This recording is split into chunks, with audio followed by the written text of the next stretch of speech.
Unity, unity, unity, Sean. That is what Joe Biden says, what he wants. Today, he tweeted this: the election is over. It's time to put aside the partisanship and the rhetoric designed to demonize one another. We have to come together, end quote. Well, joining us now to discuss this is former White House advisor and host of the Dr. Sebastian Gorka radio show, the man himself, Dr. Sebastian Gorka. Welcome back to the show, sir. Thanks for having me, guys. Seb, so if you would like to join in me, I think you could probably get the baritone of Kumbaya. Let's all get together.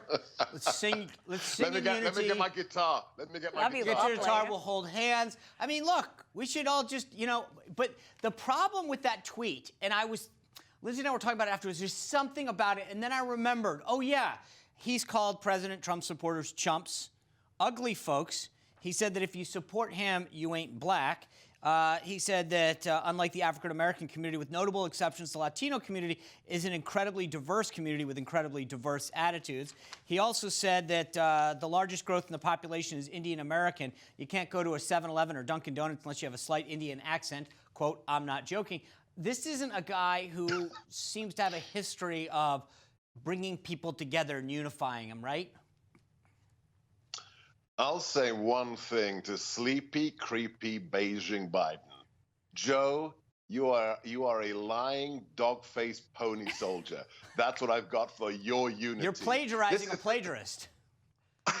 I know. I think that means that I'm not a plagiarist. Look, let's be clear here. This is the party that has its face people like AOC, who says it is time to make lists. Yeah. Lists of people who worked in the Trump administration, who can never, ever be employed in D.C. again. That's what fascists and that's what communists do. And let's be serious. Come on. Unity? This is the party that for 4 years called me, you, the president, and anybody who supported the president Nazis, fascists, and white supremacists. Those are the nice things. That's what they think. Yeah, those are the nice things they said about us. And now they want unity. Not on your Nelly. Not happening. Yeah. Sorry.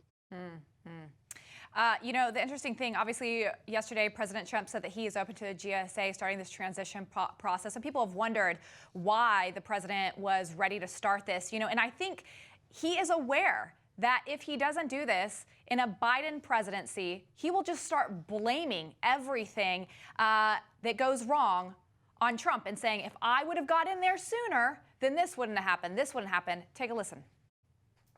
What do you see as the biggest threat to your transition right now, given President Trump's unprecedented attempt to obstruct and delay a smooth transfer of power? More people may die if we don't coordinate.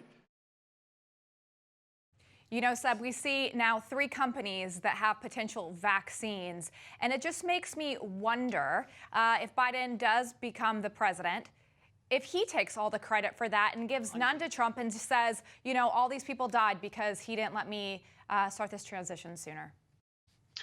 We really are living in a bizarro world, guys. Let's think about this.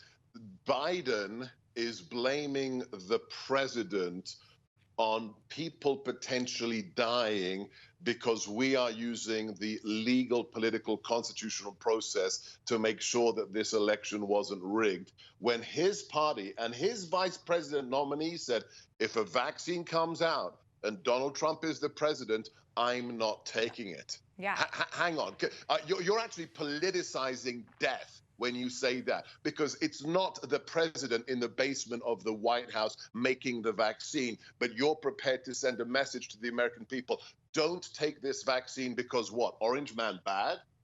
Right. By the way, that press question, that reporter asking that question, I've said this before, these aren't even softballs, they're beach balls. It is so embarrassing what this press corps is doing to themselves. They almost want to apologize. I'm sorry I have to ask you this, but are you great or awesome? Sean, this is not a joke. Please, if you don't believe us, guys, and now you have this massive audience. Congratulations. I've seen the latest figures. Everyone who's watching this show right now, please go to my Twitter feed or just look it up on your favorite non-Google search engine. Look at what the official reporter for the Biden transition team posted on her Bloomberg account this morning. She did a long tweet with photographs of the kinds of socks Biden is wearing today, how they're little green socks with little blue doggies on them. I'm trying to think, when did Bloomberg News write about Donald Trump's socks as a really cool news story? I made a note. I will do that. It's insane. I do want to talk a little bit about this GSA transition, Seb. Yes. Because you put it out in your tweet that said, hey, let's not forget it's the GSA. It's not the Supreme Court. And I think that's important because, look, I give the president credit because, as Lindsay said, we've talked about this before.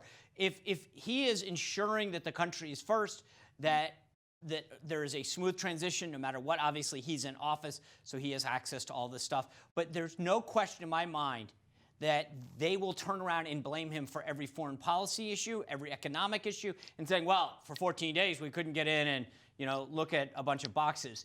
But I think that's important. They still can pursue their legal thing, and the president has done a smart thing, which is take the PR piece off the table and still allowed himself to pursue the legal cases under our system of government.